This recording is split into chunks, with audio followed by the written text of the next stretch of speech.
ఆహ్, ఈ కార్యక్రమాన్ని దేశ విదేశాల నుండి మరియు యావత్ భారతదేశం నుండి మరియు ఈ 2 తెలుగు రాష్ట్రాల నుంచి వీక్షిస్తున్న వీక్షకులందరికీ గూడా, తెలుగు వీక్షకులందరికీ గూడా మరి చాలా ఘనంగా నేను సుస్వాగతం చెప్తున్నాను. గుడ్ ఈవెనింగ్ అండి.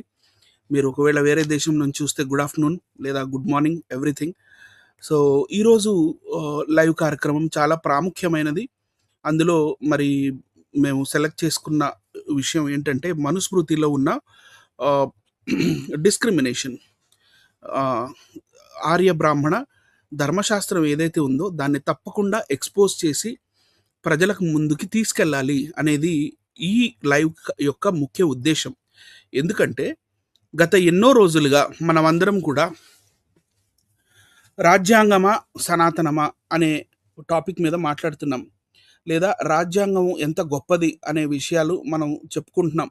రాజ్యాంగంలో ఉన్న ఈక్వాలిటీ గురించి, లేదా రాజ్యాంగం వలన మనం ఇప్పటికీ ఆహ్, ఎలా లబ్ధి పొందుతున్నాము అనేది మనం మాట్లాడుకుంటున్నాం. అందరికీ తెలుసు. కానీ ప్రస్తుత కాలంలో ఈ రాజ్యాంగాన్ని తీసేసి మనుస్మృతిని ముందుకు తీసుకురావాలి.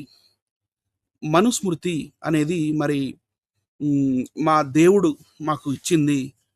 స్వయాన మనువు తన సొంతగా తన చేతులతో రాసి మరి మాకు ఇచ్చిన ఈ మనుస్మృతి అనేది ఏదైతే ఉందో, ఈ కాన్స్టిట్యూషన్‌ని తీసేసి, రాజ్యాంగాన్ని తీసేసి మనుధర్మ శాస్త్రాన్ని తెస్తాము అన్న వాదనలు మనకి నెట్‌లో, అంటే నెట్టింట మరియు టీవీల్లో, బయట న్యూస్ పేపర్‌లో కూడా ఎన్నో వస్తున్నాయి. వస్తున్న ఈ తరుణంలో మరి మనుస్మృతిలో ఏముంది? సమానత్వం ఉందా? లేదా వివక్షలు ఉన్నాయా? అని కూడా మనం చూడడం ఎంతో అవసరం. కాబట్టి మనుస్మృతిలో నుండి నేడు నేను కొన్ని ఇంపార్టెంట్, చాలా ఇంపార్టెంట్ అనిపించిన పాయింట్స్ మాత్రమే తీసుకొని నేను మీకు ఈరోజు సాయంత్రం ప్రెజెంట్ చేయబోతున్నాను.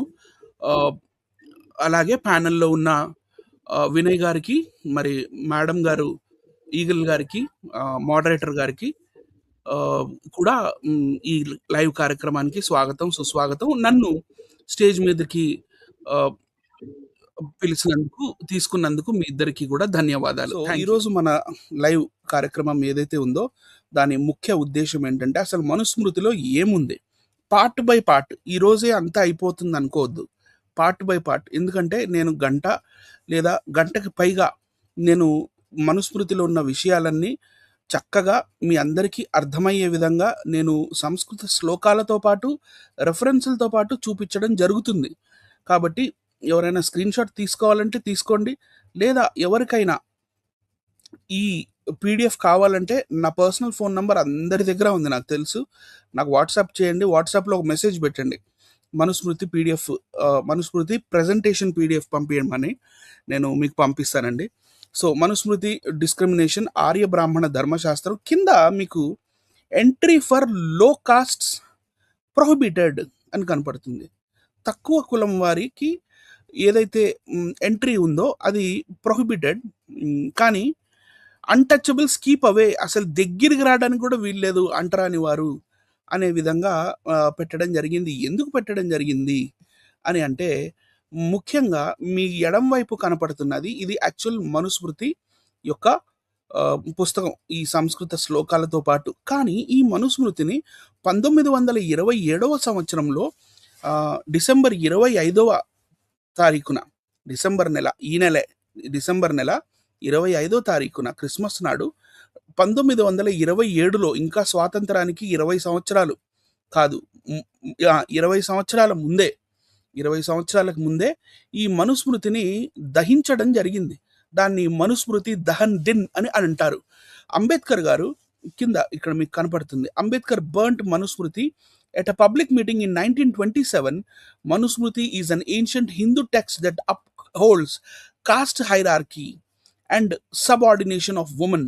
Most upper caste Hindus consider Manusmriti as an authentic text for governing their everyday socio-religious practices. అంటే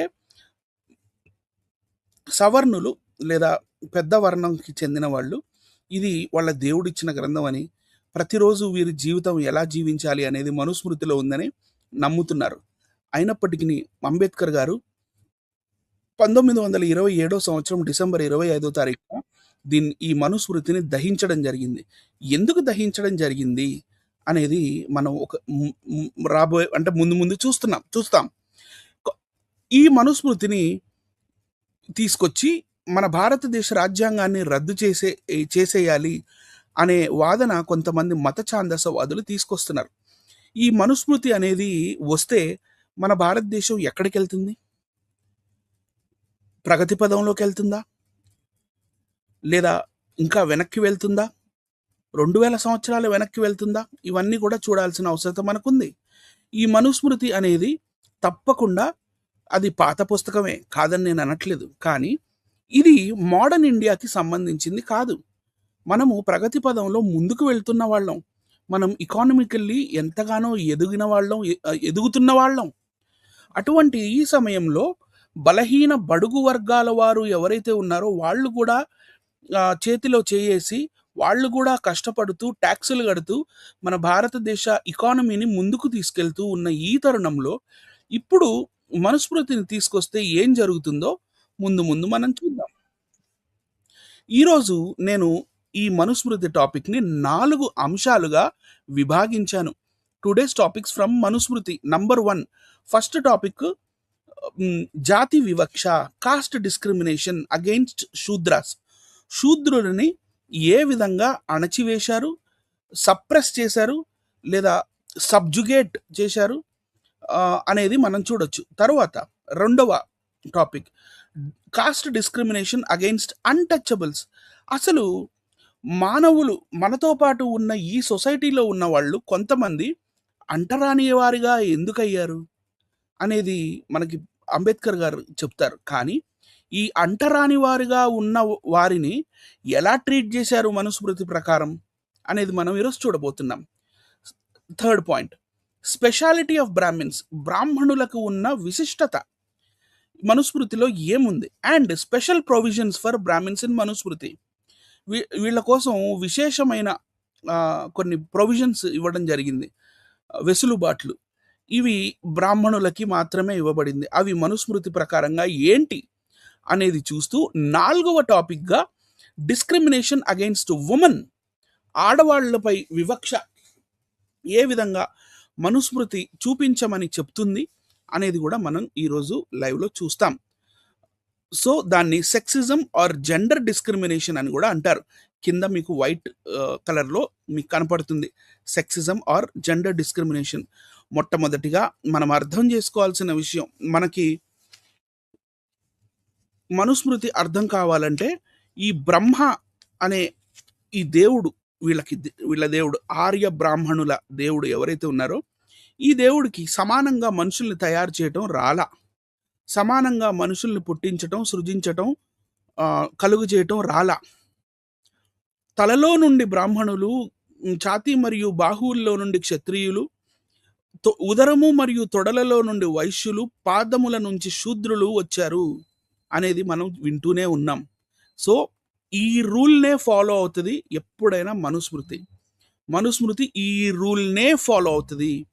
అటు తరువాత నేడు దళితులుగా పిలువబడుతున్న వాళ్ళు ఎవరు అనంటే ఒకప్పటి అంటరాని వారు. ఈ అంటరాని వాళ్ళు ఈ 4-fold కాస్ట్ సిస్టమ్ లేదా వర్ణ వ్యవస్థ, చాతుర్వర్ణ వ్యవస్థలో వీళ్ళకి స్థానం లేదు, వీళ్ళని ఇమడచలేదు.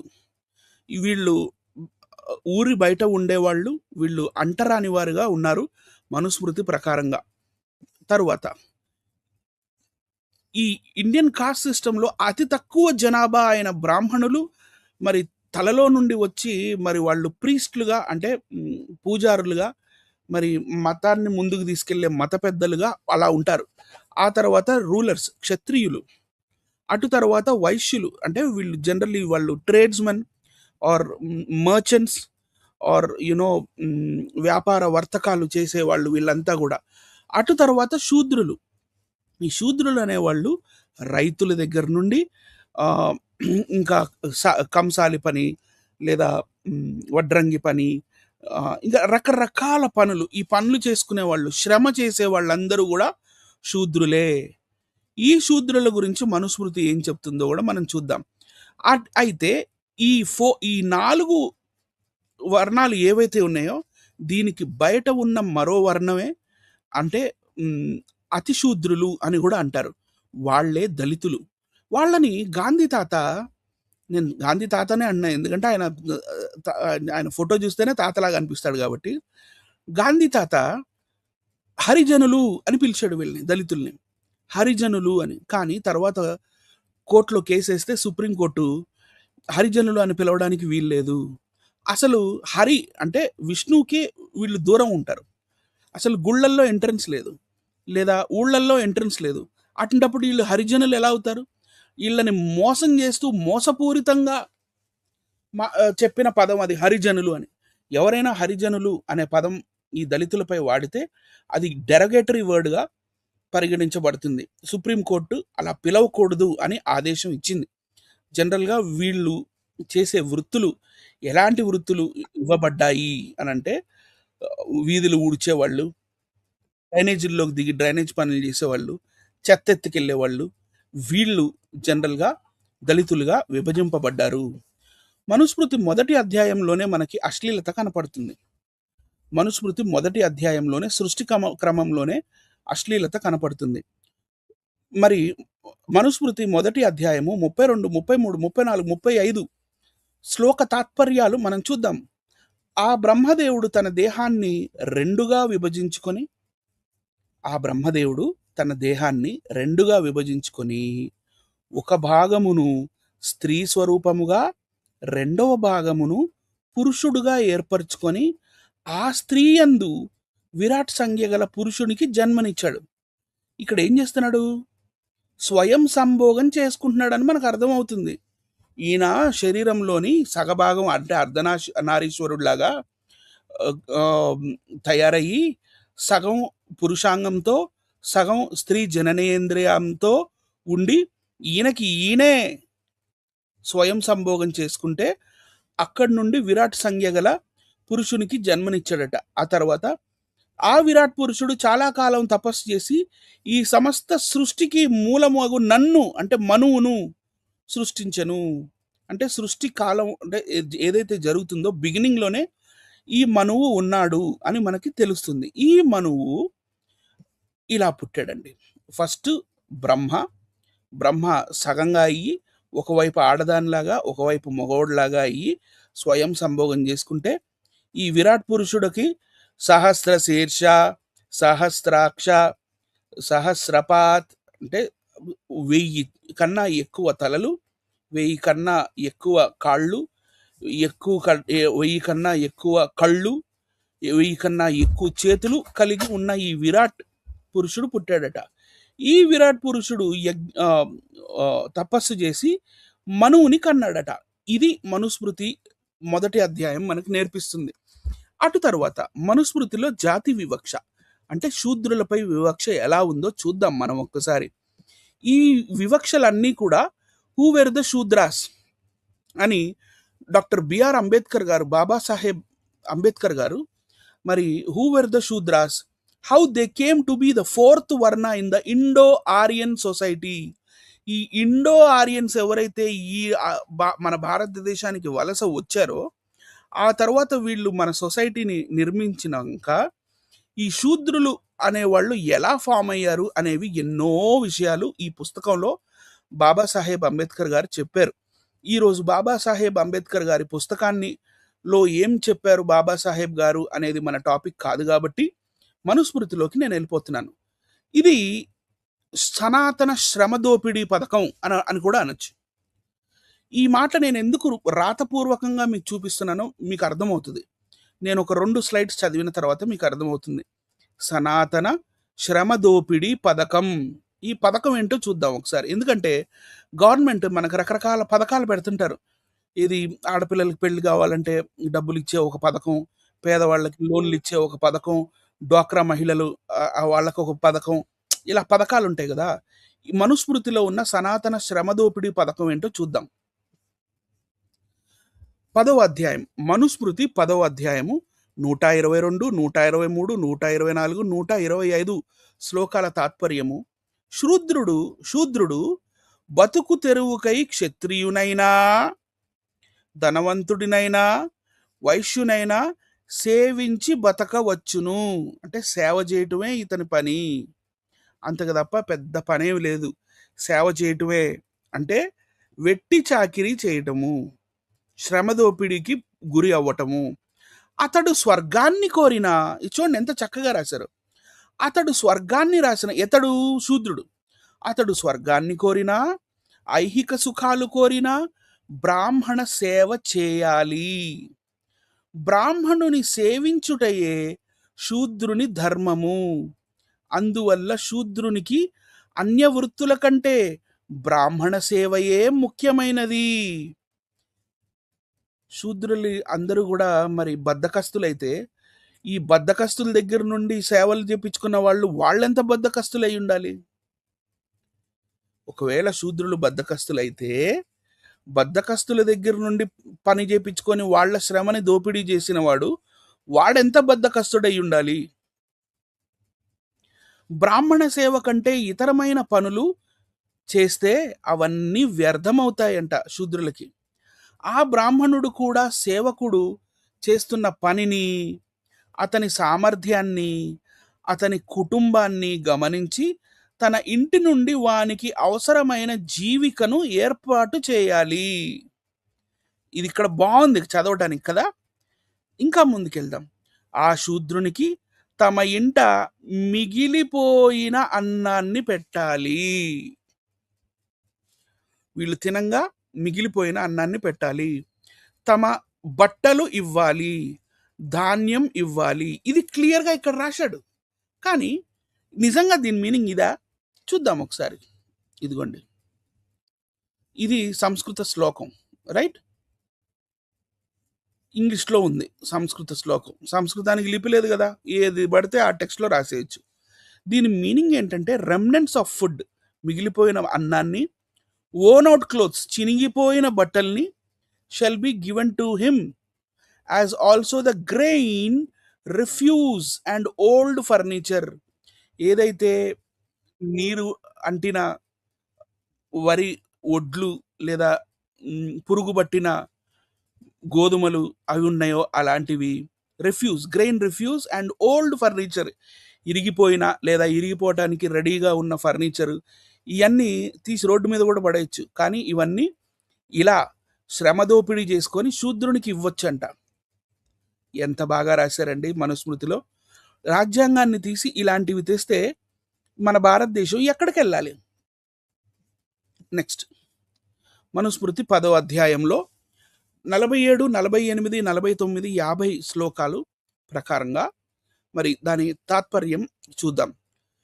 అంటే ఆయా పనులు చేయాల్సిన వాళ్ళు వాళ్ళ పనులే చేయాలి, ఇతరుల పనులు చేయకూడదు అని చెప్తూ ఉంది. సూతులు గుర్రములను కట్టి సారథులుగా ఉండుట, అంబష్టులు వైద్యం చేయుట, వైదేహులు అంతఃపురంలో ఉండుట, మాగదులు తిరుగుతూ వర్తకం చేయుట, నిషాదులు చేపలు పట్టుట, అయోగవులు వడ్రంగి పని చేయుట, మేధులు, ఆంధ్రులు, చెంచులు, మద్గులు, వీరు అడవి మృగములను హింసించి బతుకుట. మనమంట అడవి మృగాలని హింసించి బతుకుతామంట.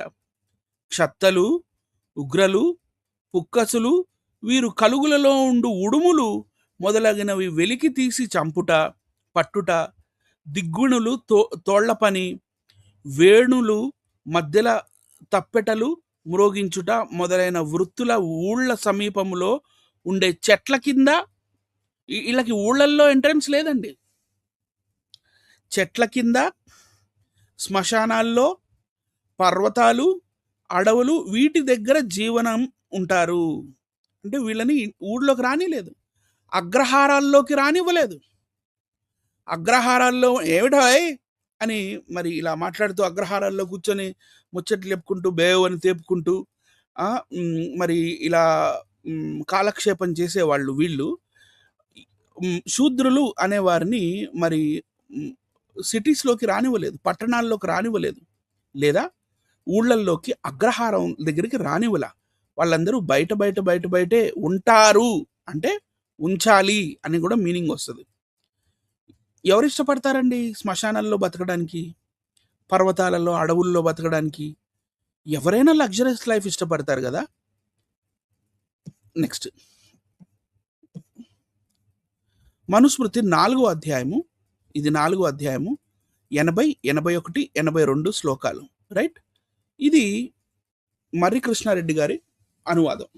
నెక్స్ట్ దీని తాత్పర్యం చదువుతున్నాను.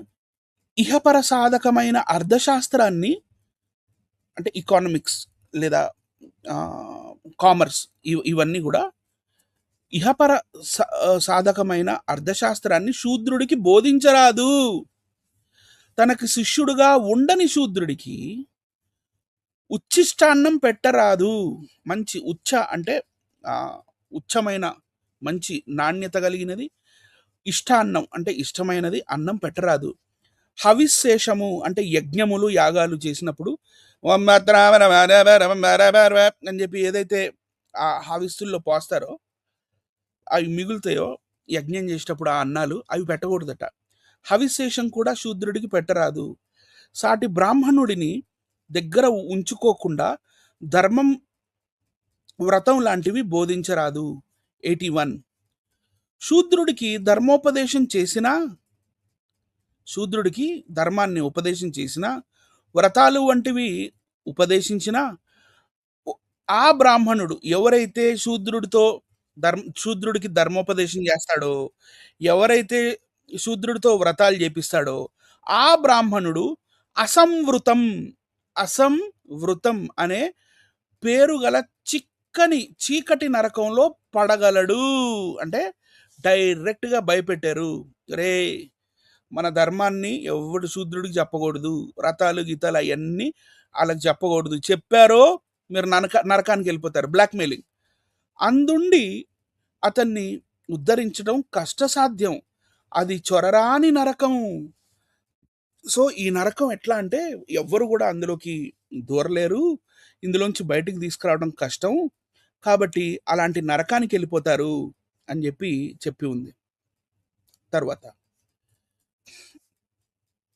మనుస్మృతి 8వ అధ్యాయం అండి, 8వ అధ్యాయము 270 శ్లోక తాత్పర్యం. శూద్రుడు ద్విజులను పాపిష్టి మొదలగు దారుణమైన పేర్లతో పిలిచినా తిట్టినా వారి నాలిక తెగ్గొయ్యాలి. చూసారా, శూద్రుడు ఒకవేళ వాడికి అన్యాయం జరుగుతుంది అనుకుందాం, వాడు పని చేశాడు, పనికి తగ్గ భోజనం పెట్ల, పనికి తగ్గ డబ్బులు ఇవ్వల, పనికి తగ్గ ఏవైతే ఒప్పుకున్నారో నేను ఇస్తాను రాని ఇవ్వలేదు, వాడికి కోపం వచ్చి అరే ఏం సార్ పాపం తగులుతుంది సార్, అట్లా చేయొద్దు సార్, నాతో పని చేయించుకున్నారు రోజంతా ఇవ్వండి సార్ అని అట్లా అనకూడదంట. శూద్రుడు ద్విజులను పాపిష్టి మొదలగున దారుణమైన పేర్లతో పిలిచిన తిట్టిన వారి నాలిక తెగ్గొయ్యాలి. వారు బ్రహ్మదేవుడి పాదజన్ములు. ఇందాక నేను చెప్పాను కదా, ఈ బ్రహ్మదేవుడి పాదాల్లో నుంచి వచ్చిన వాళ్ళు జన్ములని, కాబట్టి వీళ్ళు తక్కువ జన్మ పుట్టిన వాళ్ళు, తక్కువ జాతి వాళ్ళు, కాబట్టి తలలో నుండి వచ్చిన ఎక్కువ జాతి వాళ్ళని తిడటానికి వీలు లేదు, లేదా అనడానికి వీలు లేదు, ఏమి అనగడచ్చు, నోరు తెరవకూడదు అనమాట. ఓరి యజ్ఞదత్త, నీవు చెడ్డ బాపన వాడవు, అలాంటి పేర్లతో పిలిచి దూషించినట్లయితే అట్లా దూషించిన వాడి నాలుక మీద బగబగా మండుచున్న 10 అంగుళాల నిలువుగల కర్రను కాల్చి పెట్టాలి. నెక్స్ట్ 272 ఎట్లనో ఇంచుకంత ధర్మం తెలుసుకొని, అంటే ఇందాక ఇక్కడ ధర్మం చెప్పకూడదు అన్నాడు కదా, శూద్రుడికి ధర్మోపదేశం చేసిన, వ్రతాలు అంటే ఉపదేశించిన ఆ బ్రాహ్మణుడు అసంవృతం అనే నరకానికి వెళ్తాడు కదా. సరే, ఏదో ఒక విధంగా ఏదైనా శూద్రుడు ఎట్లనో ఇంచుకంత ధర్మం తెలుసుకొని అహంకారం చేత ఇది నీవు అనుష్ఠింపవలసిన ధర్మం అని బ్రాహ్మణుడికి ఉపదేశం చేసే శూద్రుడికి చెవిలోనూ నోటిలోనూ కాచిన తైలాన్ని బాగా కాసి ఇంకా మొత్తం పొగలగక్కున్న ఆ వేడి నూనె ఏదైతే ఉందో చెవిలోనూ నోటిలోనూ కాలిన తైలాన్ని రాజు పోయించాలి. వీళ్ళే పోయిస్తారు రాజు చేత. రాజులందరూ వీళ్ళ గ్రిప్లో ఉన్నారు కదా. నెక్స్ట్ 413 చాప్టర్ 8 అండి. ఇది మనుస్మృతి చాప్టర్ 8. ఇక్కడ రెడ్ కలర్లో ఉంది చూడండి. శ్లోకం నంబరు 413 అండ్ 414. శూద్రుణ్ణి సృష్టించడంలో బ్రహ్మ ఉద్దేశం ఏంటి? సీక్రెట్ చెప్తున్నాడు. శూద్రుడిని సృష్టించడంలో బ్రహ్మ ఉద్దేశం బ్రాహ్మణుడికి సేవ చేయడమే. ఎంత అన్యాయం అండి! ఏమండి? శూద్రుణ్ణి సృష్టించడంలో బ్రహ్మ ఉద్దేశం బ్రాహ్మణుడికి సేవ చేయడమే. భత్యం పుచ్చుకొని కానీ, డబ్బులు తీసుకొని కానీ, లేదా ఫ్రీగా భక్తి చేత కానీ శూద్రుడు బ్రాహ్మణ సేవ చేసి తీరాలి. అంతే, దట్స్ ఇట్. ఊడిగం చేయాల్సిందే, శుశ్రుత చేయాల్సిందే. 414 చాప్టర్ 8 వర్స్ శ్లోకం 414. శూద్రుడికి దాస్య వృత్తి స్వాభావికం. పుట్టుకతోటే వాడు దస్యుడు అంటే దాస వృత్తి అంటే బానిస అనుకోండి. ఇక పుట్టుకతోటే వాడు బానిస. శూద్రుడికి దాస్య వృత్తి స్వాభావికం. ఇతడు ప్రభుత్వాన్ని నడుపుతుండగా ఏ విధమైన పదవిచ్యుతుడైతే జయించిన వాడికి దాసుడు అవుతున్నాడు. కానీ అంటే ఒక రాజు పరిపాలిస్తున్నాడు, ఇంకొక రాజు వచ్చి ఈ రాజుని ఓడగొట్టి కొత్త రాజు వచ్చి ఏం చేశాడంటే, ఇక్కడున్న శూద్రులందరూ కూడా మీరు స్వతంత్రులు వెళ్ళండి, పోండి, మీ బతుకులు మీరు బతకండి అని అన్నాడు అనుకోండి. అప్పుడు ఏంటి అనేది చెప్తున్నారు ఇక్కడ చూడండి. శూద్రుడికి దాస్య వృత్తి స్వాభావికం. ఇతడు ప్రభుత్వాన్ని నడుపుతుండగా ఏ విధంగానైనా పదవిచ్యుతుడైతే జయించిన వాడికి దాసుడవుతున్నాడు. కానీ అవతలి రాజు ఉదారుడై ఈ శూద్రుడికి దాస్య వృత్తి నుంచి విముక్తి కల్పించిన ఐహిక సుఖం కోసం కాక ఆముష్మిక సుఖం కోసం శూద్రుడు బ్రాహ్మణ శుశ్రూష చేసి తీరాలి. ఒకవేళ రాజు నిన్ను వదిలేసినా సరే బ్రాహ్మణుడు మాత్రం నిన్ను వదలరా అని చెప్తున్నారండి. అంటే రాచరికం ఉన్న కాలంలో రాజు మీకు విముక్తి ఇవ్వచ్చేనేమో, కానీ బ్రాహ్మణ శుశ్రూష నుంచి మాత్రం బ్రాహ్మణులకి సేవ చేసే విషయంలో మాత్రం మీకు ఫ్రీడమ్ లేదు అని చాలా ఖచ్చితంగా చెప్పడం జరుగుతుందండి. 1 సెకండ్.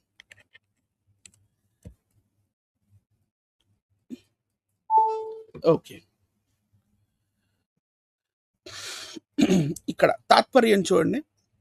8వ అధ్యాయము 416. మనువు మొదలైన మహర్షుల వచనం ప్రకారం పుత్రిక అంటే డాటర్, భార్య అంటే వైఫ్, సేవకుడు అనే ఈ ముగ్గురు ధనానికి ప్రత్యక్షంగా యోగ్యత లేనివారు. వాళ్ళ దగ్గర డైరెక్ట్గా డబ్బులు ఉండడానికి వీల్లేదు. ఒకవేళ వీరి చేత ధనం సంపాదించినప్పటికీ అది వారెవరి సంరక్షణలో ఉంటే వారి పరమవుతుంది. 417 చాప్టర్ 8 417. నిస్సంశయంగా బ్రాహ్మణుడు తన సేవకుడి ధనాన్ని ఆశించవచ్చు.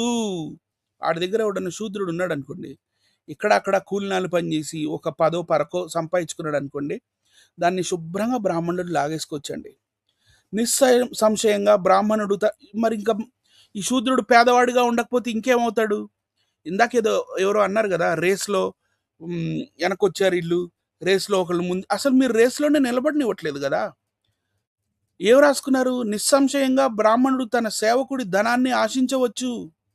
వాడు 10 పరకో సంపాదిస్తే దాన్ని వాళ్ళ దగ్గర నుంచి లాగేసుకుంటే ఆడు ఏం చేస్తాడు?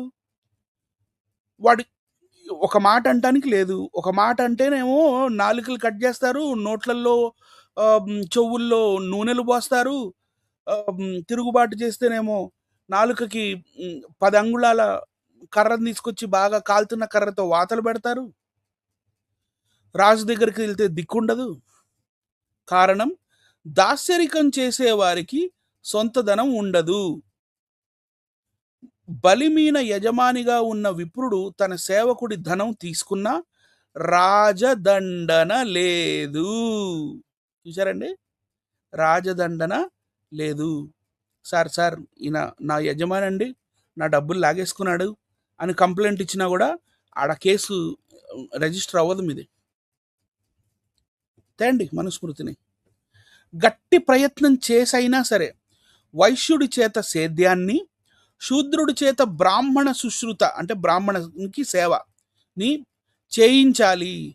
స్వకర్మల నుంచి వీరిని తప్పించడం జరిగితే, స్వకర్మలు అంటే వీళ్ళు చేయాల్సిన పనులు ఏవైతే ఊడిగం చేయాలో, ఏదైతే శుశ్రుత చేయాలో, ఏదైతే సేవ చేయాలో దాని నుంచి తప్పిస్తే, అశాస్త్రీయ విధానాల ద్వారా ధనం సంపాదించి వీరు లోకాన్ని తల్లకిందులు చేయగల సమర్థులు అని రాశారండి. నెక్స్ట్ నంబర్ 2, సెకండ్ పాయింట్కి వెళ్దాం. మనుస్మృతిలో జాతి వివక్ష. ఎవరు ఇందాక మనం శూద్రులు చూసాం, ఇప్పుడు అతి శూద్రులు గురించి చూద్దాం. అతి శూద్రులు అని అంటే ఎవరో కాదండి, దళిత్స్, ది అన్టచబుల్స్. వీరి గురించి మంచి కామెంటరీ రాశారు ది అన్టచబుల్స్ అనే పుస్తకంలో doctor BR Ambedkar garu. Who were they and why they become untouchables అనేది మనకు అర్థమవుతుంది. సో ది అన్టచబుల్స్ అనే పుస్తకంలో మరి బాబాసాహెబ్ గారు ఈ untouchables, the impure and the untouchables గురించి మాట్లాడుతూ చెప్తూ ఒక దగ్గరికి వస్తాడు. వీళ్ళు outside the, why do the untouchables live outside the village? ఎందుకు వీళ్ళు బయట ఉండాలి, బయట ఉండే విధంగా ఎందుకు పెట్టారు, ఈ మనుస్మృతిలో యాక్చువల్గా ఏం రాసుకున్నారు అని చెప్పి.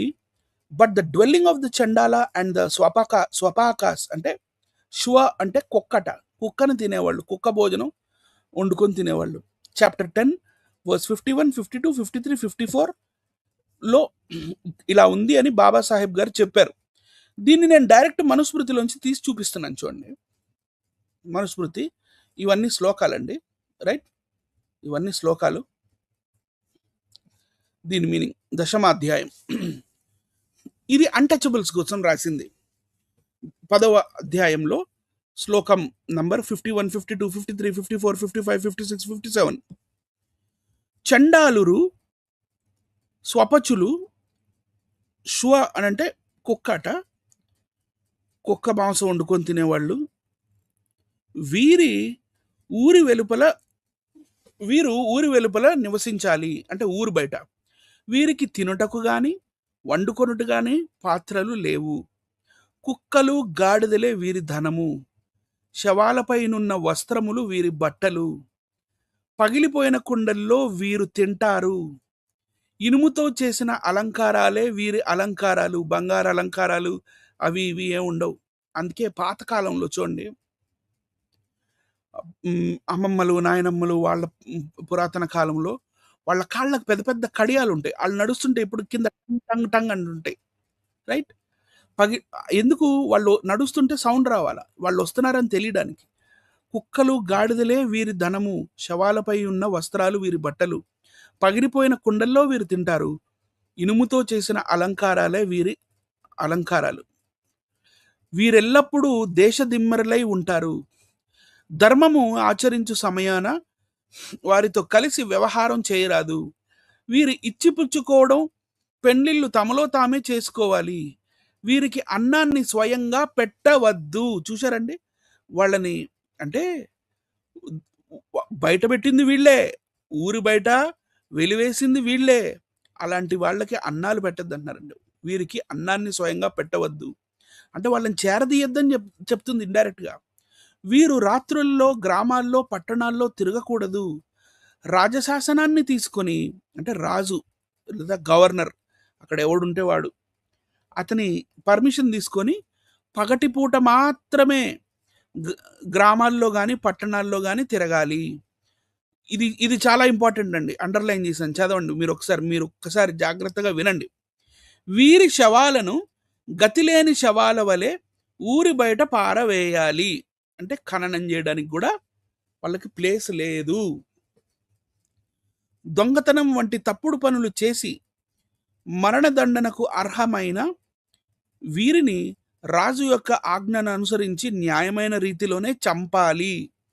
ఇంకా వారి బట్టలు ఆభరణాలు పడుకునే శయ్య మొదలైన వాటిని అధికారులు తీసుకోవాలి.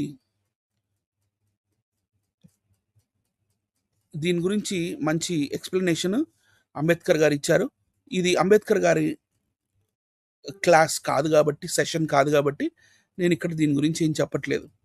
మనుస్మృతి 10వ అధ్యాయము. ఇది మళ్ళీ పెట్టాను, దీన్ని ఇంకా ముందుకెళ్దాం. ఇలా ఉండేవాళ్ళండి. ఈ పగిలిపోయిన కుండలు, గోచీలు, మూతికి ముంత, వెనకాల చీపుర్లు, అంటే ఇట్లా వెనకాల ఇవి కట్టుకొని, అంటే వీళ్ళు నడుస్తుంటే వీళ్ళ అడుగులు కూడా పడకూడదు. వీళ్ళకు ఉమ్మొచ్చినా బయట ఊయటానికి లేదు, ఇందులోనే ఊయాలి, ఇందులోనే నీళ్ళు తాగాలి, ఇందులోనే అన్నం తినాలి. ఇలా ఉండేవాళ్ళు ఆ కాలంలో, అన్టచబుల్స్. తర్వాత మనుస్మృతిలో బ్రాహ్మణులు విత్ స్పెషల్ ప్రొవిజన్స్, రైట్? ఇప్పుడు దాకా మనం శూద్రులను చూసాం, అతి శూద్రులను చూసాం. బ్రాహ్మణుల గురించి మనుస్మృతిలో ఏమని రాసింది? ఎందుకంటే రాసుకుంది వాళ్లే కదా. ఏమని రాసుకున్నారో చూద్దాం. ఇలా see how happy they are. ఇది ఏఐ ఫోటో అయినప్పటికీ మీరు ఒకసారి కళ్ళు మూసుకొని సీన్ మీరు అర్థం చేసుకోండి. ఒక టైం అప్పుడు ఎలా ఉండేవాళ్ళు. మనుస్మృతి 1వ అధ్యాయము 98, 99, 100 ఈ 3 శ్లోక తాత్పర్యాల ప్రకారంగా చాలా గొప్ప విషయాలు రాసుకున్నారండి. చాలా మంచి విషయాలు రాసుకున్నారు. ఏమని రాసుకున్నారో చూద్దాం. ఈ సృష్టి యందు ప్రాణులు గొప్పవి. ఎస్, ప్రాణులు గొప్పవే. ప్రాణుల యందు బుద్ధి వల్ల జీవించు జీవులు గొప్పవారు. ఓకే. ఆ జీవుల యందు మానవులు మిక్కిలి గొప్పవారు. ఎస్, మానవులు గొప్పవారు. వారిలో బ్రాహ్మణులు గొప్పవారు. అంటే మానవ జాతిలోనే ఈ బ్రాహ్మణ వర్ణానికి చెందిన వాళ్ళు గొప్పవాళ్ళు అని చెప్తున్నారు. ఆ బ్రాహ్మణులలో విద్వాంసులు శ్రేష్ఠులు. ఆ విద్వాంసుల యందు యుక్తాయుక్త విచక్షణ కలవారు శ్రేష్ఠులు కాగా, వారికంటే బ్రహ్మజ్ఞానం కలవారు మిక్కిలి గొప్పవారు. ఈ బ్రాహ్మణుడు ధర్మరక్షణకై పుట్టినాడు. ఎవరండి? ఎవరు వీళ్ళంతా? కరుణాకర్ సుగ్గుణ, లలిత్ కుమార్, హమార ప్రసాద్, ధర్మ మార్గం భాస్కర్ రాజు, ఇట్లా ఇంకా రకరకాలుగా చాలా పేర్లు ఉన్నాయి, 1, 2 కాదు. వీళ్ళు కాదు అసలైన ధర్మరక్షకులు, వీళ్ళు పెయిడ్ ఆర్టిస్టులు. ఈ బ్రాహ్మణుడు ధర్మరక్షణకై పుట్టినాడు. అసలు సిసలమైన పుట్టుకతోటే ధర్మరక్షణ చేయాల్సింది ఈ బ్రాహ్మణులు. కాబట్టే ఈ పెద్ద పెద్ద మఠాధిపతులు, పీఠాధిపతులు వాళ్ళు డబ్బులు ఇస్తారు వీళ్ళకి. వాళ్ళు డబ్బులు ఇచ్చి మత విద్వేషాలు రెచ్చగొట్టిస్తారు. అప్పుడు ఇలాంటి వాళ్ళు బ్రోకర్స్, పెయిడ్ ఆర్టిస్ట్స్ వస్తారనమాట ముందుకి. ధర్మాన్ని ఆచరిస్తున్నందువల్లనే అతడు బ్రాహ్మణత్వాన్ని పొందుతున్నాడు. అతడు సర్వశ్రేష్ఠుడు, అందరకు సమీపస్థుడు. కావున ఈ ప్రపంచమంతయు అతని సొత్తుగానే పరిగణింపబడుతుంది. మొత్తం మనదంటూ ఏమీ లేదండి, అంతా బ్రాహ్మణుల సొత్తే. మనుస్మృతి ప్రకారంగా 8వ అధ్యాయానికి వద్దాం. శూద్రుడు తనకంటే పెద్దవారైన బ్రాహ్మణాదులను ఏ అంగముతో హింసించునో, అంటే కాలితో తన్నుట, చేతితో కొట్టుట, బ్రాకెట్లో.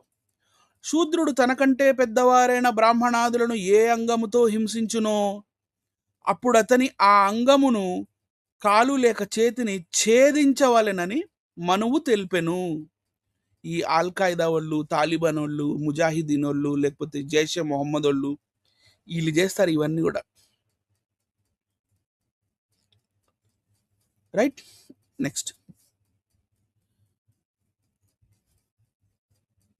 ఇదే అధ్యాయం 8వ అధ్యాయంలోనే ఇంకా ముందుకెళ్దాం. శూద్రుడు పెళ్లి కాని ఉన్నత జాతి స్త్రీతో సంగమిస్తే, శూద్రుడు కానీ ఒకవేళ ఎక్కువ కులంకి చెందిన స్త్రీతో సంగమిస్తే లింగఛేదము చేయవలెను. పెండ్లైన ఉన్నత వర్ణమునకు చెందిన స్త్రీతో రమించినచో అతని అంగాన్ని నరికివేసి అతని ధనమంతా రాజు తీసుకోవలెను. ఒకవేళ పెళ్ళైన అమ్మాయితో చేస్తే. వైశ్యుడు పెండ్లి అయిన ఉన్నత జాతి స్త్రీతో రమిస్తే అతని సంపాదన అంతా రాజు తీసుకొని వాళ్ళను, అంటే అంగాలు కట్ చేసే లేవు వైశ్యుడికి, ఓన్లీ శూద్రుడికే ఈ స్పెషల్ ప్రొవిజన్స్ అన్నీ కూడా. అట్లే క్షత్రియుడు చేసినచో 1000 రూకల దండాన్ని విధించి తొల తలగొరిగించవలెను. పెండ్లి కాని బ్రాహ్మణ స్త్రీతో వైశ్యుడు కాని క్షత్రియుడు కాని పోయినచో వైశ్యునికి 500 రూకల దండను, క్షత్రియునకు 1000 రూకల దండనను విధింపవలెను. అదేంటి, ఇక్కడ వర్ణానికి అనుగుణంగా, కులానికి అనుగుణంగా ఫైన్ ఉందేంటి? తప్పంటే తప్పే కదా, తప్పు ఎవడు చేసినా తప్పే. ఒక్కొక్కడికి ఒక్కొక్కలాంటి శిక్షలేంటి? శూద్రుడు తప్పు తప్పే, నేను తప్పు కాదనట్లా. శూద్రుడికి మాత్రం లింగఛేదనం, తర్వాత లింగ అంగాన్ని నరికేసి ఆస్తంతా లాక్కోవాలి. వేరే వాళ్ళైతే మాత్రం ఉట్టి డబ్బులు కట్టించుకుంటారా? తర్వాత ఈ వైశ్య క్షత్రియులు వివాహిత అయిన బ్రాహ్మణ స్త్రీతో పోయినచో శూద్రుని దండించినట్లు మండుచున్న ఇనుపశయ్యపై పండబెట్టి తగలబెట్టవలెను. అబ్బో, శూద్రుడికి ఇది కూడా ఉందా? శూద్రుని దండించినట్లు మండుచున్న ఇనపశయ్య మీద పండబెట్టి తగలబెడతారట శూద్రుడిని. Next 378, 79 and 80. వివాహత అయిన స్త్రీతో బలవంతంగా రమించిన బ్రాహ్మణునకు 1000 రూకల దండన విధించవలెను. ఏమి కట్టింగ్ ఉండవు, అంగఛేదన లింగఛేదన లాంటివి. జస్ట్ 1000 రూపాయలు కడితే చాలు. ఆ స్త్రీ తాను ఇష్టపడి ఇంకొక బ్రాహ్మణుడితో పోతే అతనికి 500 రూకల దండను విధించాలి. అట్నే బ్రాహ్మణునకు ప్రాణాంతిక దండం, మండుచున్న ఇనుపశయ్యపై పండబెట్టి ప్రాణములు తీయుట, శిరోముండనమే, అంటే గుండు చేపించిన దాంతో సమానం అంట. ఇతర జాతుల వారికి ప్రాణాంతిక దండము విధించవచ్చును. బ్రాహ్మణుడు ఎన్ని పాపాలు చేసినా ప్రాణదండమును మాత్రము విధింపకూడదు. అర్థమైందండి? అవసరమైనచో అతనిని పుత్రధనములతో సహా రాజ్యము నుండి వెళ్ళగొట్టాలి, కానీ మరణశిక్ష మాత్రం బ్రాహ్మణుడికి వేయలేదంట. బ్రాహ్మణుడు ఎన్ని పాపాలు చేసినా సరే, బ్రాహ్మణుడు ఎన్ని పాపాలు చేసినా ప్రాణదండమును మాత్రం విధింపకూడదు. నెక్స్ట్ ఇంకా ముందుకెళ్ళిపోదాం. ఇది 10వ అధ్యాయం అండి. 10వ అధ్యాయంలో 102, 103, 104, 105, 106, 107, 108, 109 ఇవన్నమాట. అన్ని చదవను, కొన్ని చదువుతాను. బ్రాహ్మణుడు ఆపదలో ఉన్నప్పుడు నిందితమైన కర్మ చేస్తున్న వారి దగ్గర కూడా దానం స్వీకరించవచ్చు. ఆపర్ట్యూనిస్ట్ అన్నమాట. ఆపర్ట్యూనిటీని బట్టి మరి బ్రాహ్మణుడు ఆపదలో ఉన్నప్పుడు నిందితమైన కర్మలు చేస్తున్న వారి దగ్గర కూడా ధనాన్ని స్వీకరించవచ్చు. పవిత్రమైన గంగాజలం ఎక్కడా కూడా అపవిత్రం కాదు కదా. పాపాత్ములకు వేదాధ్యయనం చేసిన, వారిచే యాగం చేయించిన, వారి దగ్గర దానం తీసుకున్న బ్రాహ్మణులకు దోషం అంటదు. బ్రాహ్మణుడు ఆకలితో అలమటించిపోతున్నప్పుడు శూద్రుని కంటే తక్కువ జాతు వాని ఇంటికి సైతం భోజనం చేయవచ్చు. వెరీ వెరీ స్పెషల్ ప్రొవిజన్స్ అండి. ఆకాశానికి బురద అంటనట్లు అతనికి పాపం అంటదు. పూర్వకాలంలో ఇక అజీ గర్తుడనే ముని ఇక ఇటు చేశాడు అటు చేశాడు, అది ఇది ఇవన్నీ కూడా చెప్తారు. నెక్స్ట్ స్టార్ పెట్టాను చూడండి, ఇది ఇంపార్టెంట్. 9వ అధ్యాయము 314, 315 శ్లోక తాత్పర్యాల ప్రకారం రాజుకు ఎంత కష్టం వచ్చినా బ్రాహ్మణులపై మాత్రం కోపపడవద్దు. చూసారా, కంట్రోల్లో పెట్టేసుకున్నారు. బ్రాహ్మణులే కోపిస్తే సైన్యం వాహనాలతో ఉన్న రాజును శపించి రూపుమాపగలరు. బ్రాహ్మణులు కోపంతో అగ్నిని సర్వభక్షకునిగా శపించిరి. అంటే అగ్ని it consumes everything. Fire sets everything on flames. నువ్వు ఇలా సర్వభక్షకుడిగా అవుతావని బ్రాహ్మణులు శాపం పెడితేనే అగ్నికి పవర్ వచ్చిందంట, ఫైర్కి. సముద్రంలోని నీరు తాగుటకు వీలు లేకుండా చేసిరి. అంటే సముద్రంలో నీళ్లు కూడా ఉప్పగా ఉండడానికి కారణం ఈ బ్రాహ్మణులు పెట్టిన శాపమేనంట. చంద్రునికి క్షయరోగిగా చేసి తిరిగి అతనిని బాగు చేసిన వారు. అట్టి బ్రాహ్మణులకు కోపం కలిగించి సుఖంగా ఎవరుంటారు? ఇంకా వారి కోపం వస్తే స్వర్గాది లోకాన్ని ఇంద్రాది దిక్పాలకును సైతం సృష్టించగలుగుతారు. అట్లే దేవతలను శపించి మానవులుగా చేయగలుగుతారు. అట్టి బ్రాహ్మణులకు కోపం తెప్పించి ఎవరు మనగ మనగలుగుతారు అని చాలా ఇంపార్టెంట్ ఇది. ఇలా రాజుల్ని కూడా భయపెట్టారనమాట ఆ కాలంలో. అరే మేము ఏమైనా చేస్తాం, మేము శాపం పెట్టినందుకే సముద్రం నీళ్లు ఉప్పగా ఉన్నాయి, లేకపోతే అగ్ని ఇట్ కన్జ్యూమ్స్ ఎవ్రీథింగ్, లేదా ఈ చంద్రుడు శుక్లపక్షం కృష్ణపక్షం అని చెప్పి చంద్రుడు తరుగుతూ పెరుగుతూ ఉన్నాడు మా శాపం వల్లే అని చెప్పి ఇలా చెప్పుకున్నారు వీళ్ళ కథలు. తర్వాత ఇదే అధ్యాయంలో కంటిన్యూషన్ 316, 17, 18, 19. భూమ్యాది లోకాలు దేవతలు యజ్ఞయాగాదులు చేయు బ్రాహ్మణులను ఆశ్రయించి ఉన్నారు. వేదమే ధనంగా కల బ్రాహ్మణులను ఎవడు హింసిస్తాడు? సంస్కరించబడ్డా సంస్కరించబడపోయినా అగ్ని ఏ విధంగా గొప్ప దైవంగా ఆరాధింపబడుతుందో అట్లే విద్వాంసుడు కాకపోయినా బ్రాహ్మణుడు ఆరాధింపబడుతూ ఉంటాడు. కాళ్ళకి మొక్కు పిచ్చుకుంటారు కదా, అదనమాట. శ్మశానంలోని శవాన్ని తగలబెట్టే అగ్ని అపరిశుద్ధం కాక యజ్ఞయాగాదులు అందు ఉపయోగపడునట్లే బ్రాహ్మణుడు నీచ కార్యాల్లో పాల్గొన్నా అతడు పవిత్రుడే అగుచున్నాడు. ఎన్ని పాపాలు చేసినా ఏం చేసినా బ్రాహ్మణులకు అంటవు అని చెప్తున్నారండి. స్పెషల్ ప్రొవిజన్స్ ఇవన్నీ మనుస్మృతిలో.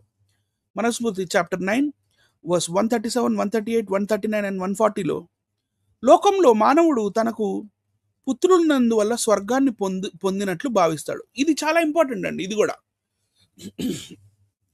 లోకంలో మానవుడు తనకు పుత్రులున్నందువల్ల స్వర్గాన్ని పొందినట్లు భావిస్తాడు.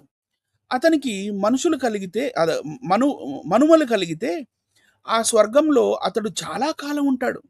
మునిమనుమలు కలిగితే సూర్యలోకాన్ని చేరతాడట. తండ్రి పుత్, మళ్ళీ చెప్తున్నా, పుత్ అనే ఒక నరకం ఉంటుందంటండి. తండ్రిని పుత్ అనే నరకం నుండి రక్షిస్తాడు. కావున పుత్రుడు అని పిలుస్తారు. అంటే పెళ్ళి అయ్యింది అని అంటే, పిల్లలు పుట్టారు అని అంటే ఒక మొగాడు పిల్లాడు ఉండాల్సిందే, పుత్రుడు. వాడికి పుత్రుడు అని ఎందుకు పేరు పెట్టారంటే పుత్ అనే ఒక నరకం ఉంటుందంట. అదే పుత్ నామ్న అంటే పేరు కలిగిన, పుత్ నామ్న నరకం అంటే పున్నామ నరకం. ఎందుకు ఈ పున్నామ నరకం అని అంటే అపుత్రస్య గతిర్నాస్తి, అది పుత్రుడు లేకపోతే ఆడు అధోగతి పాలవుతాడు, రైట్. తండ్రిని పుత్ అనే నరకం నుండి రక్షిస్తాడు. కావున పుత్రుడని పిలిచినారు. పౌత్రునికి దైహిత్యునికి మధ్య భేదం ఏమీ లేదు. ఇవన్నీ దౌహిత్రుడు కూడా పౌత్రుని వలె పుత్ అనే నరకం నుండి రక్షిస్తాడు. ఇది ఎందుకు చెప్పాను ఇప్పుడు అనంటే, ఇదే అధ్యాయంలో 320 శ్లోక తాత్పర్యం ప్రకారము బ్రాహ్మణుల గురించి విపరీతంగా ప్రవర్తించిన క్షత్రియుని కూడా బ్రాహ్మణుడే శాపాదుల ద్వారా నియంత్రించుచున్నాడు. క్షత్రియుడు కూడా బ్రహ్మదేవుని బాహువు నుండి పుట్టినందువల్ల బ్రాహ్మణుణ్ణి గౌరవించవలెను. రాజు సైతం బ్రాహ్మణుణ్ణి గౌరవించాలి అని చెప్తున్నారు. ఈ పుట్ నామ్న నరకం ఏదైతే ఉందో దాని గురించి చెప్తాను, కానీ just you need to wait. ఇది విన్నారు కదా, పుట్ నామ్న నరకం. దీన్ని హోల్డ్ చేసుకోండి. ఇక్కడ ఇది ఒక్కటి హోల్డ్ చేసుకోండి, చెప్తాను నేను. మనుస్మృతిలో స్త్రీ వివక్ష, ఇక్కడ నుండి స్త్రీల section, 4th section and last section. మనుస్మృతిలో స్త్రీలు ఎలా ఉండాలి అని అంటే, భర్త కాలు కింద ఉండే ఒక పురుగులాగా అట్లా ఉండాల. ఆమెకి వేరే ఏం పని లేదు, భర్తనికి సేవ చేయటమే. ఆడవాళ్ళు ఏం చేసినా చెల్లదు. పూజలు పునస్కారాలు ఏం చేసినా, లేదా వ్రతాలు యజ్ఞాలు యాగాలు అవి వాళ్ళకి పర్మిషన్ లేదు. ఆడవాళ్ళు చదువుకుంటానికి లేదు, ఎందుకంటే ఆడవాళ్ళకి ఉపనయనం అనేది లేదు, జంధ్యం అనేది వేయరు కాబట్టి. కానీ మన Indian constitution doctor BR Ambedkar garu స్త్రీలకి కూడా సమాన హక్కునిచ్చి ఓటు హక్కునిచ్చింది. స్త్రీలకి కూడా సమాన హక్కునిచ్చి చదువుకునే హక్కు, ఉద్యోగం చేసే హక్కు, మరి తన సొంత కాళ్ళ మీద తను నిలబడే హక్కు మన రాజ్యాంగం ఇచ్చింది. మనుస్మృతి ఇవ్వలేదు. ఎందుకు ఇవ్వలేదు, ఎలా ఇవ్వలేదు, ఆ రిఫరెన్సెస్ చూద్దాం. మనుస్మృతి ప్రకారంగా కొన్ని స్త్రీ ధర్మాలు ఉన్నాయండి. తొందరగా అవగొట్టేస్తాను ఒక 10 minutesలో, if you are feeling bored. బాలిక అయినను, యువతి అయినను, ముదుసలి అయినను, స్త్రీనైనను గృహకార్యములను స్వతంత్రించి చేయకూడదు.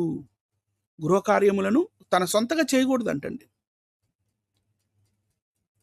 బాల్యమున తండ్రి యొక్క ఆధీనమున, యవ్వనమున భర్త యొక్క ఆధీనమున, భర్త చనిపోయినప్పుడు పుత్రుల యొక్క ఆధీనమున స్త్రీ ఉండవలెను.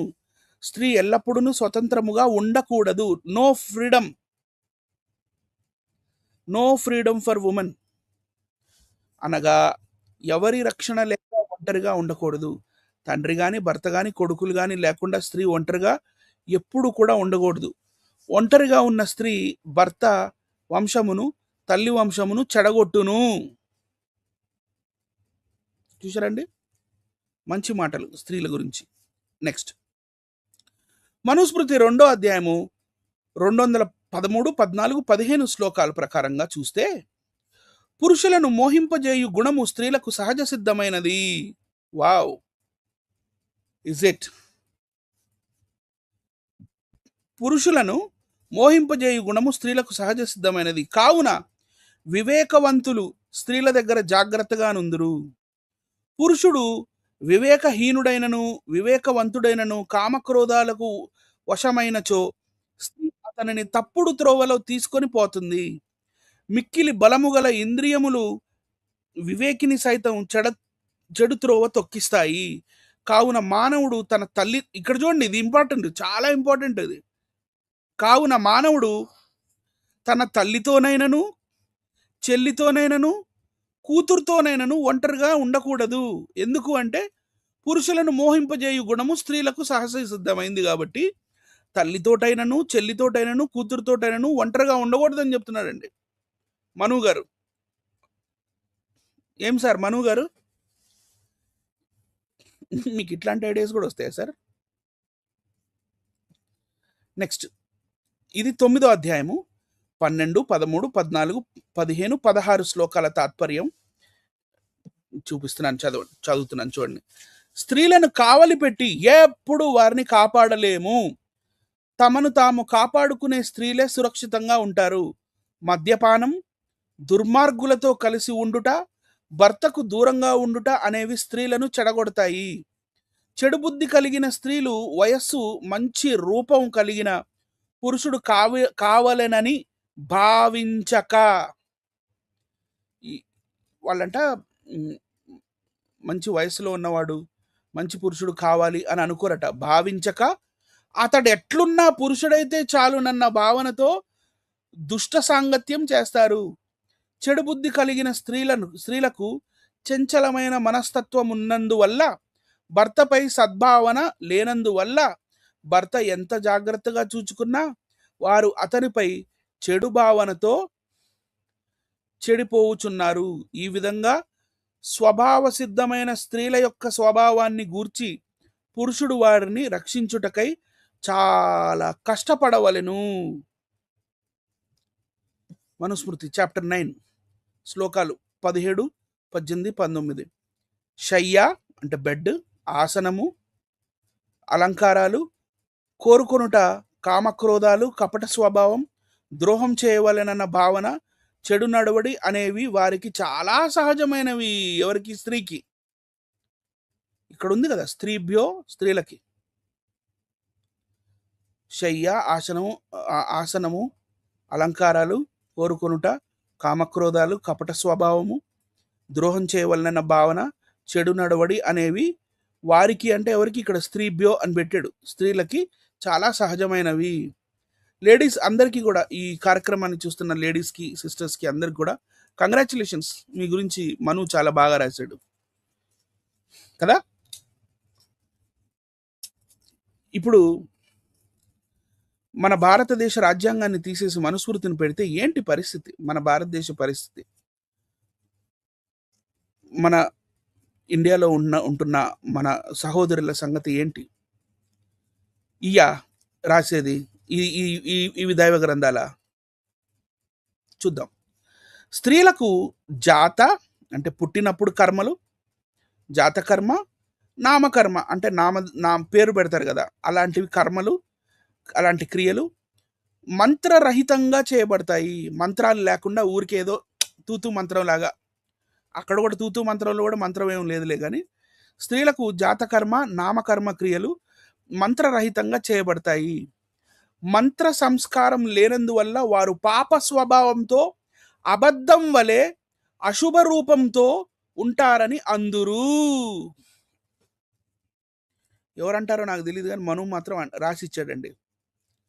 మంత్ర సంస్కారం లేనందువల్ల వారు పాప స్వభావంతో, ఎవరు? స్త్రీలు. ఇక్కడ రాశాడు కదా, స్త్రీయో, రైట్?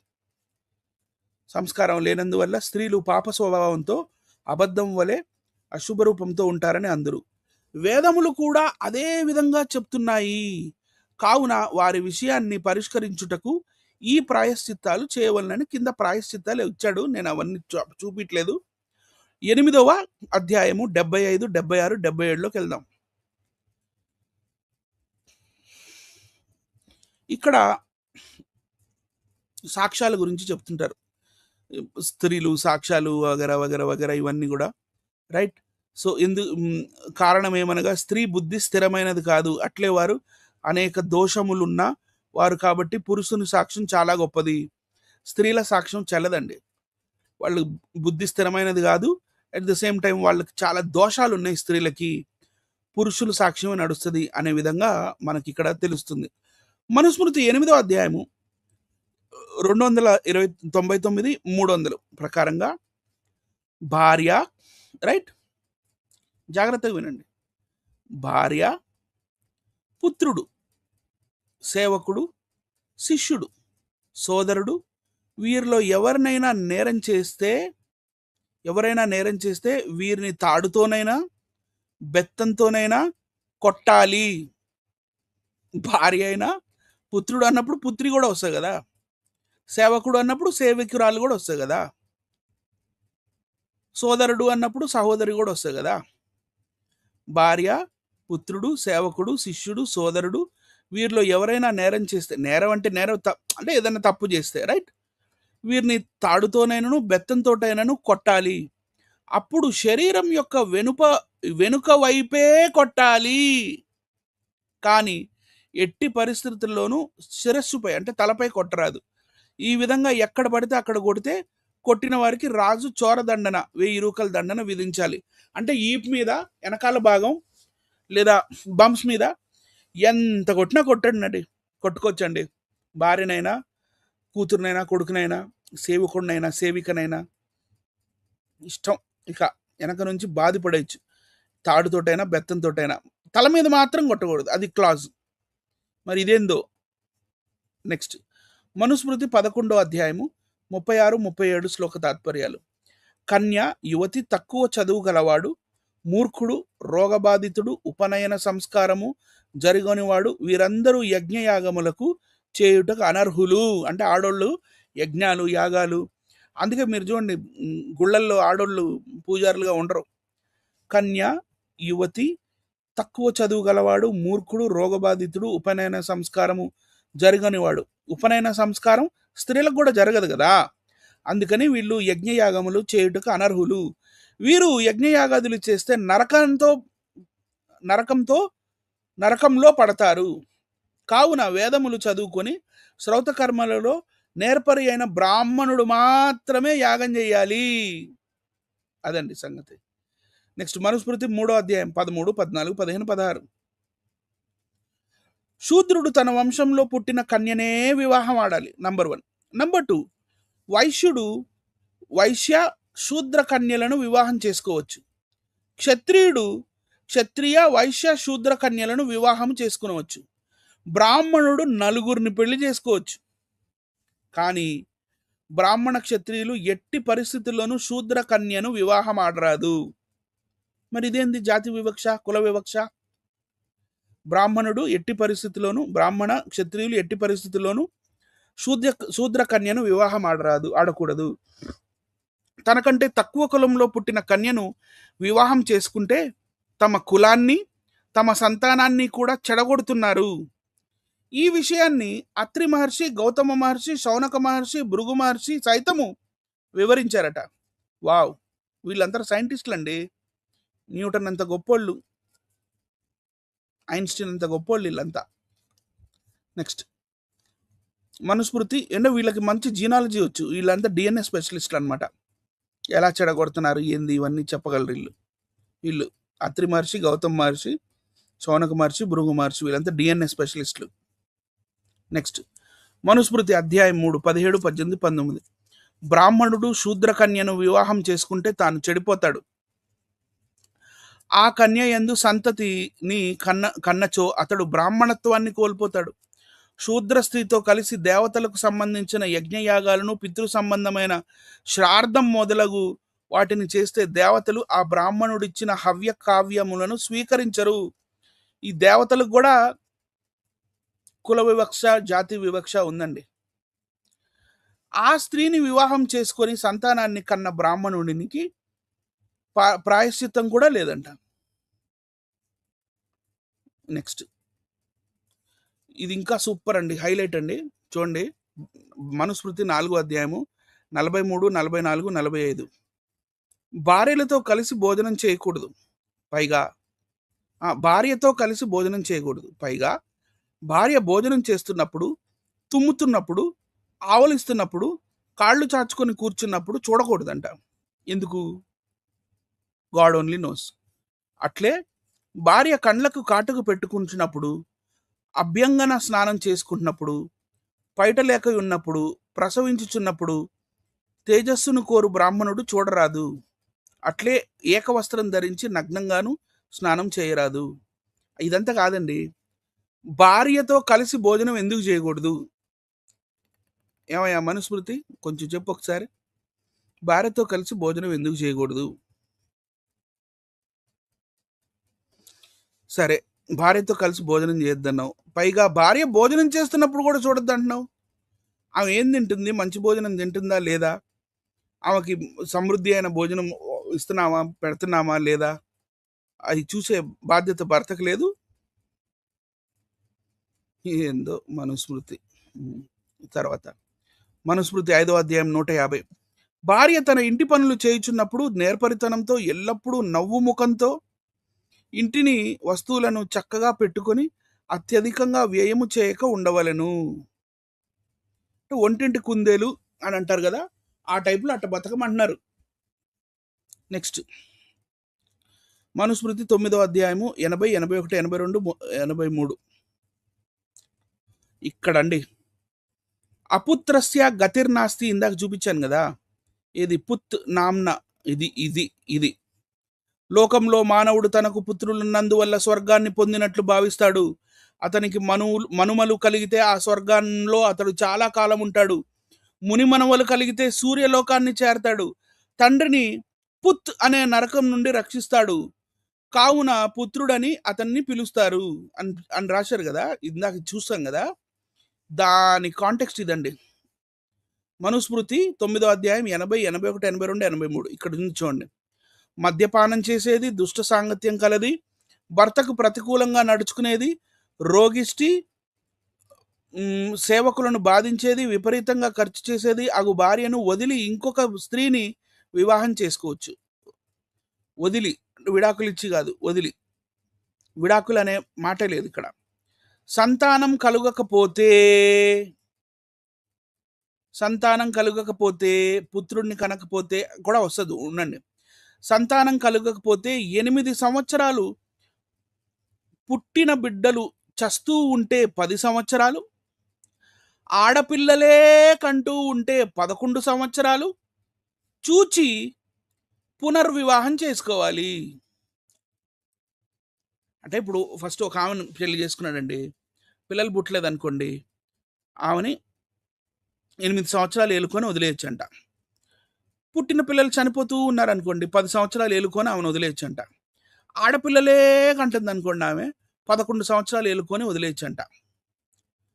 ఎప్పుడు నిష్ఠూరాలాడే స్త్రీని వెంటనే వదిలి ఇంకొక స్త్రీని వివాహం చేసుకోవాలి.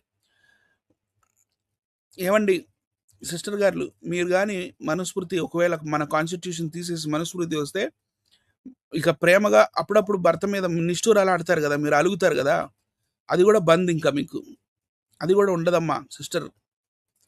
ఎప్పుడూ నిష్ఠూరాలాడే స్త్రీని వెంటనే వదిలి ఇంకొక స్త్రీని వివాహం చేసుకోవాలి. తన భార్య రోగిష్టి అయినా అనుకూలవతి పతివ్రత అయితే భర్త ఆమె అనుమతి తీసుకొని పునర్వివాహం చేసుకోవాలి. ఆమెని ఎప్పుడూ అవమానపరచకూడదు. భర్త ఇంకొక వివాహం చేసుకున్నాడని కోపంతో ఇల్లు వదిలిపోయే భార్యను వెంటనే ఆమె కోపం తగ్గే వరకు నిర్బంధించాలి. ఈడు మాత్రం సెకండ్ పెళ్లి చేసుకుంటాడంట, ఏదో ఒక పిచ్చి రీజన్ చెప్పి. ఆమె కోపం వస్తేనంట ఈమెను నిర్బంధించాలంట, రూమ్లో పెట్టి తాళం వేసేయాలంట, లేకపోతే ఆమెను తల్లిదండ్రుల దగ్గర వదిలిపెట్టేసేయాలంట. అయిపోయింది, కథం బాత్. ఇది చూడండి,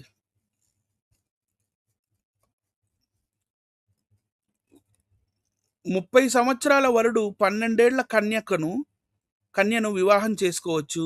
చూసారండి, 30 సంవత్సరాల వరుడంట 12 ఏళ్ల కన్యను వివాహం చేసుకోవచ్చు అంట.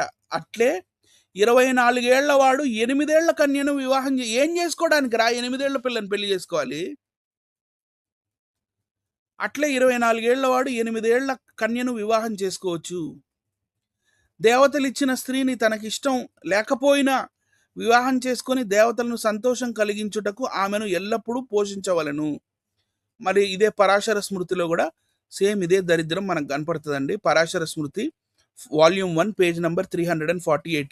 ఈ పుస్తకంలో ఇలా 2 వాల్యూమ్స్ ఉంటాయి, వాల్యూమ్ 1 వాల్యూమ్ 2. ఇట్లానే ఉంటాయి సేమ్ అట్టలు. ఈ వాల్యూమ్ 1లో పేజ్ నెంబర్ 348లోనే ఉంటుంది, ఇంకెక్కడా ఉండదు. రైట్, చూడండి. ఎందుకంటే శ్లోకాల నంబర్లు ఉండవు, అధ్యాయాల నంబర్లు ఉండవు పరాశర స్మృతిలో. పరాశర స్మృతి వాల్యూమ్ 1 పేజ్ 348. 30 ఏండ్ల వయసు వాడు 12 ఏండ్ల కన్యను వివాహం చేసుకున్న వలయును. 24 ఏళ్ల వాడు 8 ఏండ్ల కన్యను వివాహం చేసుకున్న వలయును. తొందరపడనిచో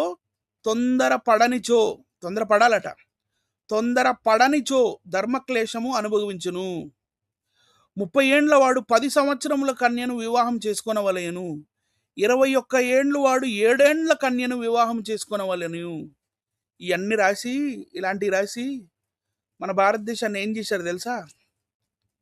ఇలా చిన్నపిల్లల వివాహాలు, బాల్య వివాహాలు చేశారు. 24 ఏళ్ళోడు 8 ఏళ్ల పిల్ల,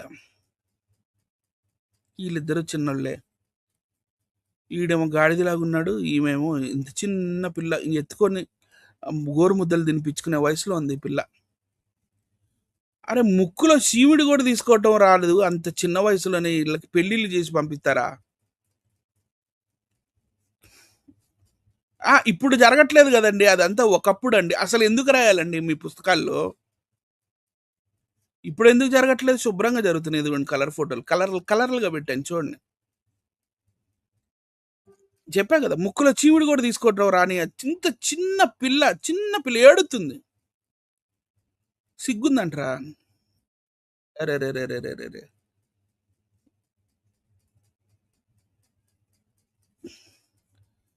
ప్లెడ్జ్ అగైన్స్ట్ చైల్డ్ మ్యారేజ్. ఇది నేను ఎక్కడ తీసుకున్నాను? మన సెంట్రల్ గవర్నమెంట్ వెబ్సైట్లోంచి తీసుకున్నా. 21వ శతాబ్దంలో కూడా ఇప్పుడు కూడా గవర్నమెంట్ చెప్పాల్సి వస్తుంది, బాల్య వివాహాలు చేయకండి అయ్యా అని.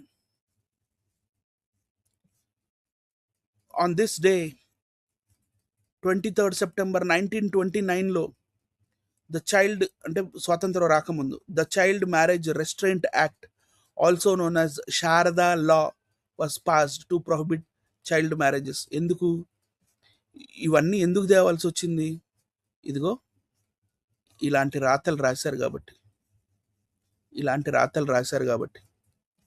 ఇలాంటి రాతలు ఆర్య బ్రాహ్మణులు రాసినప్పుడు, ఇలాంటి రాతలు మేము చూపిస్తున్నప్పుడు చూసి సిగ్గుపడాల్సింది పోయి, ఈ దేశ మూల నివాసులైన మమ్మల్ని బద్దకస్తులు అంటారా? ఈ దేశ మూల నివాసులైన మా పూర్వీకులు ఏం చేశారు తెలుసా? ఒక అద్భుతమైన నాగరికతను కట్టారు. 5,000 సంవత్సరాల క్రితమే మా పూర్వీకులు 2 అంతస్తుల మేడలో జీవించిన దాఖలాలు మాకున్నాయి. దాన్నే సింధు నది నాగరికత అంటారు. అంత గొప్ప నాగరికతలో బతికిన వాళ్ళం మేము. మా పూర్వీకులు. మీరేంది గుడిసెల్లో కూర్చొని, గుడిసెల్లో గురుకులాలని చెప్పి, గుడిసెల్లో బతుక్కునేవాళ్ళు.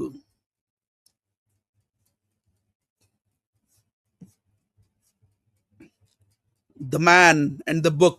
Yes, I am very much proud of this man because he wrote a book. ఆయన సొంతగా తన చేతులతో రాయలా. ఆయన తన సొంతగా ప్రతి ఒక్క చాప్టర్, ప్రతి ఒక్క క్లాజు, ప్రతి ఒక్క ఆర్టికల్ రాయలా. But he was a chairperson of the committee.